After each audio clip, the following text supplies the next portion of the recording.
குரு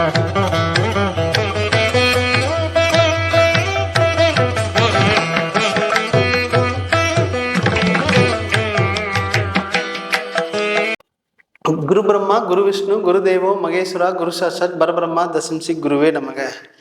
மிதுன ராசிக்கு குரு பகவான் வக்ர பயிற்சியை பற்றி இந்த வீடியோவில் விரிவாக பார்க்க போகிறோம். அவர் எப்போ வக்ர பயிற்சி ஆகிறான்னு கேட்டிங்கன்னா 9/10/2024 சரியாக 11:47 வக்ர பயிற்சி ஆகிறார். அப்போது அது எப்போ நிவர்த்தி ஆகிறான்னு கேட்டிங்கன்னா 4/2/2025 2:30 வக்ர நிவர்த்தி அடைகிறார். அப்போ இந்த காலகட்டத்தில் 118 நாட்களிலே இந்த மிதுன ராசிக்கு என்ன பலன் அப்படின்னு பார்க்க போகிறோம். அது மட்டும் இல்லாமல் அவங்களுக்கு என்ன அறிவு அதிகமாக இருக்கக்கூடிய ராசி அப்படின்னா இந்த மிதுன ராசியாக இருப்பாங்க. அதிகமாக எதிர்பார்க்கக்கூடிய ராசி அப்படின்னா இந்த மிதுன ராசியாக இருப்பாங்க. நண்பர்கள் வட்டாரம் அதிகமாக இருக்கக்கூடிய ராசி அப்படின்னு கேட்டிங்கன்னா இந்த மிதுன ராசிக்காக நிறைய நண்பர்கள் வட்டாரத்தோடு வச்சுருப்பாங்க. பழக்க வழக்கம் எப்பவுமே ரொம்ப கௌரவமான, உங்களை விட வயதை மூத்தவரை, அதுவும் இல்லாமல் கௌரவமான அவங்கள மட்டும்தான் நீங்கள் நல்லா வசதி படைப்பாளர்களை மட்டும்தான் நண்பர்களாக வச்சக்கூடிய தன்மை இந்த ராசிக்கு இருக்க போகுது. பாருங்கள், இந்த 118 நாளில் உங்களுக்கு 10ஆம் அதிபதி 12 வரும்போது தான் நீங்கள் தொழிலுக்காக அதிகமாக கடந்த காலகட்டங்களில் செலவு பண்ணியிருப்பீங்க. செலவு அப்படின்னா கட்டுக்கடங்காமல் போயிருக்கு. எப்போ நம்ம இந்த செலவு நிவர்த்தியாகவே தெரியலையே அப்படிங்கிற ஒரு ஏக்கத்திலேயே வாழ்ந்துடக்கூடிய தன்மை இருக்க போகுது. பாருங்கள், இந்த தொழிலுக்காகத்தான் நம்ம அதிகமாக இன்வெஸ்ட் பண்ணிக்கிறோம். அந்த தொழில் எப்போ தான் நம்ம ரெடி ஆகும், இல்லை ரெடியாகாமையே போயிடுமா அப்படிங்கிற ஒரு எண்ணத்திலேயே வாழ்ந்து கொடுத்துருப்பீங்க. பாருங்கள், எவ்வளவு நம்ம கஷ்டப்பட்டு உண்மையாக உழைச்சிருப்பீங்க. ஆனால் அங்கேயும் மட்டும்தான் உங்களுக்கு ஒரு கெட்ட பேர் மட்டுமே வந்திருக்கும். ஒரு இது வரைக்கும் ஒரு ப்ரமோஷனே கிடைக்கல, ஒரு வேலையில் உயரவே கிடைக்கல, எவ்வளவு சம்பளம் வாங்கினாலும் அது தேவையில்லாத செலவு மட்டுமே ஆகுது. நம்ம மட்டுமா இந்த லைஃப்பில் நடக்குமா, என்னதான் பண்ணுறது, நிம்மதியான தூக்கம் கூட இல்லையே அப்படின்னு ஒரு வருத்தத்திலேயே வாழ்ந்திருப்பீங்க. பாருங்க, ஒரு கணவன் மனைக்குள்ளே சின்ன சண்டை தான், அந்த சின்ன சண்டை மிகப்பெரிய லெவலில் போய் விட்டுருச்சு. நம்ம வாழ்க்கையில் இந்த மாதிரி நடக்குமா அப்படிங்கிற ஒரு எண்ணத்திலே இருந்திருப்பீங்க. சரி, கல்யாணம் மூச்சாச்சு, நான் எப்படியாவது சேர்ந்து வாழணும்னு நினைக்கிறேன். ஆனால் சேர்ந்து வாழ முடியாமல் யாரை வச்சு பேசுறதே தெரியலையே, நம்ம வாழ்க்கையில் அந்த அளவுக்கு போயிடுச்சு அப்படிங்கிற ஒரு எண்ணத்திலே இருந்திருப்பீங்க. ஒரு வீட்டு கட்டிருப்பீங்க, அந்த வீடு நமக்கு பார்த்திங்கன்னா சரியாக வீடு அமையலையே, நம்ம கட்ட வீடு பாதியிலே நிற்கிது, அதுக்காக லோன் வாங்கியிருக்கோம், அந்த லோனும் கூட கிடைக்கலையே அப்படின்னு நிறைய புலம்பக்கூடிய ராசிகளாக உங்களுக்கு இருப்பீங்க. பாருங்க, கஷ்டம் மட்டுமே அனுபவிக்கக்கூடிய ராசி கடந்த காலகட்டங்களில் அனுபவிச்சிருப்பீங்க. பாருங்க, ஒரு குழந்தைக்காக நம்ம கல்யாணம் முடிச்சு 5 வருஷம் 3 வருஷமாக ஆயிருந்தாலும் கூட நம்ம குழந்தைக்காக வளர்ச்சிக்கான ட்ரீட்மெண்ட் எடுத்துருப்போம். அந்த ட்ரீட்மெண்ட் எந்த ஒரு சக்ஸஸுமே கொடுக்கலிங்க ஒரு தன்மையிலே இருந்திருப்பீங்க.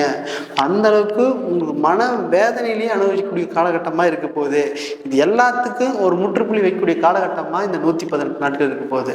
பாருங்க, இது வரைக்கும் தொழில் நஷ்டம் அப்படின்னா இந்த காலகட்டத்தில் 118 நாட்களுக்கு யாருக்கிட்ட ஒரு நல்ல பேர் எடுக்கலையோ, எங்கெல்லாம் நீ உண்மையாக உழைச்சி உங்களுக்கு ஒரு பேர் வரலையோ அவங்களே கூப்பிட்டு உங்களை பாராட்டக்கூடிய தன்மையாக இருக்க போகுது. இது வரைக்கும் ஒரு பார்த்தீங்கன்னா உங்களுக்கு சம்பள உயர்வு, பதவி உயர்வு கிடைக்கலன்னா இந்த காலகட்டத்தில் நிச்சயமாக பதவி உயர்வு கிடைக்க போகுது. பாருங்க, வெளிநாட்டு இது வரைக்கும் போயிருப்பீங்க, ஆனால் போயிட்டு திரும்பி வந்திருப்பீங்க. நம்ம அப்படி போகலாமாங்க எண்ணத்தில் இருந்தாலும் கூட இந்த 118 நாட்களில் குரு பகவான் உங்களுக்கு 12ஆம் இடத்துலேருந்து வக்ரமாகும் போது உங்களுக்கு சுயபலன் மட்டுமே நிச்சயமாக கொடுக்க போகிறார். அப்போ அந்த காலகட்டங்கள் தான் உங்களுக்கு நீ நினச்ச மாதிரி லைஃப் அப்படிங்கிறது நிச்சயமாக கிடைக்க போகுது, அப்படி தான் சொல்லணும். அது மட்டும் இல்லாமல் இங்கே பாருங்க, ஒரு வீடு வாங்கியிருப்பீங்க, அந்த வீடு பாதியிலே நின்றுருக்கும். அந்த வீட்டு வேலை எப்படா முடிக்கிறங்கிற ஒரு அமைப்பு இருந்தாலும் கூட இந்த காலகட்டங்களில் நிச்சயமாக நடக்கக்கூடிய காலகட்டமாக இருக்க போகுது. ஏன் அப்படின்னு கேட்டிங்கன்னா, உங்களுக்கு 12ஆம் இடங்கிறத விரயஸ்தானம், அங்கே குருபவன் அங்கே செவ்வாயோட நட்சத்திரத்திலேயே வக்ரமாகும் போது தான் உங்களுக்கு இது வரைக்கும் வீட்டு வேலை நடந்தாலும் கூட சீக்கிரமாக நடக்கக்கூடிய காலகட்டத்தில் ஏதாவது ஒரு பணம் நிச்சயமாக வரப்போகுது, அப்படி தான் சொல்லணும். அது மட்டும் இல்லாமல் உங்களுக்கு தாயோட உடல்நிலைக்கு நீ கம்பல்சரி கவனமாக பார்த்துட்டீங்கன்னா மட்டும்தான் அவங்களுக்கு சின்ன சின்ன குறை இருந்தாலும் கூட சீக்கிரமாக ரெடி ஆகிடும். பாருங்க, உடம்பு சரியில்லைன்னா டக்குன்னு கூட்டி போய் பாருங்க, அப்படி இல்லைன்னா அவங்களுக்காக அதிகமாக செலவு பண்ண வேண்டிய சூழ்நிலைக்கு தள்ளப்பட்டுருவீங்க. அது மட்டும் இல்லாமல் உங்களுக்கு வேலை கிடைக்கல அப்படின்னு இருப்பீங்க. வெளிநாட்டில் வேலைக்கு போயிட்டு திரும்பி வந்தாலும் கூட இந்த 118 நாட்களில் முயற்சி பண்ணிங்கன்னா நிச்சயமாக 100% அந்த இடத்துல போய் வெளிநாட்டில் எந்த கண்ட்ரி போகணும்னு நினைக்கிறீங்களோ அங்கேயே போய் வேலை, நல்ல சம்பள உயர்வோட வேலை கிடைக்கிறதுக்கான சந்தர்ப்பம் இருக்குது. பாருங்க, இது வரைக்கும் திருமணம் ஆகி பிரிந்து இருந்தாலும் கூட இந்த 118 நாட்களில் சேர்ந்து பேசி சந்தோஷம் வாழக்கூடிய தருணமாக இருக்க போகுது. இந்த தருணத்தை நல்லபடியாக பயன்படுத்திங்கன்னா மட்டும் போதும். எங்கெல்லாம் நம்ம நல்லபடியாக வாழணும்னு வச்சுங்களோ அந்த இடத்துல நல்லபடியாக வாழக்கூடிய தன்மை இந்த 118 நாட்களுக்கு குருபவன் அப்படியே வாரி வழங்கக்கூடிய தன்மையில் இருக்கிறாரு. அதை நல்லபடியாக பயன்படுத்தினா மட்டும் போகுது. பாருங்க, உங்களுக்கு இது வரைக்கும் நம்ம வீட்டில் எந்த சூழ்நிலையும் நடக்கலை, எப்பத்தான் நடக்கும் அப்படிங்கிறது அப்பா அம்மா ஒரு ஏக்கத்திலே இருக்கிறாங்களே, நமக்கு திருமணம் எப்பத்தான் ஆகும் அப்படிங்கிற ஒரு ஏக்கத்தில் இருந்தாலும் கூட இந்த காலகட்டத்தில் அந்த குரு பகவான் அங்கே 12ஆம் இடத்துல வக்ரமாகும் போது 100% உங்களுக்கு சுப பலனை மட்டும் கொடுத்து நல்ல மனைவியா, வேலைக்கு போகிற மனைவியா, நல்ல வசதியோட மனைவியா, நினைச்ச மாதிரி கணவன், பிடிச்ச மாதிரி அமைப்பு, அப்படி எல்லாமே நல்லபடியாக நடக்கக்கூடிய காலகட்டமாக இருக்க போகுது. பாருங்க, உங்களுக்கு பாக்கியஸ்தானத்தில் சுபகரன் வேற வக்ரமாக இருக்கிறார். அப்போ அதுவும் வக்ரமாக இருக்கு. கம்பல்சரி உங்களுக்கு சனி பகவான் வக்ரமாக, குரு பகவான் வக்ரமாக இருந்து உங்களுக்கு இந்த காலகட்டத்தில் நீங்கள் என்ன மாதிரி லைஃப்பை நினைக்கிறீங்களோ அதை அப்படியே பர்ஃபெக்டாக வாழக்கூடிய காலகட்டமாக இருக்க போகுது. இது நல்லபடியாக பயன்படுத்திக்க. பாருங்க, இதில் பாருங்க, அம்மா உங்களுக்கு உடல்நல சரியில்லாட்டி கூட அதிகமாக அவங்களுக்காக செலவு பண்ண வேண்டிய சூழ்நிலை உருவாயிடும். அதனால அம்மாவோட உடல்நிலை கேர் எடுத்துக்கிறதுங்க. பாருங்க, இது வரைக்கும் பார்த்தீங்கன்னா உங்களுக்கு இடமே இல்லை, எப்பத்தான் இடம் வாங்குறது, 10 வருஷமா 5 வருஷமா வாடகை வீட்டிலே குடியிருக்கிறீங்கன்னு சொன்னாலும் கூட இந்த காலகட்டத்தில் அந்த குரு பகவான் செவ்வாயோட நட்சத்திலே வக்ரமாகிறார்.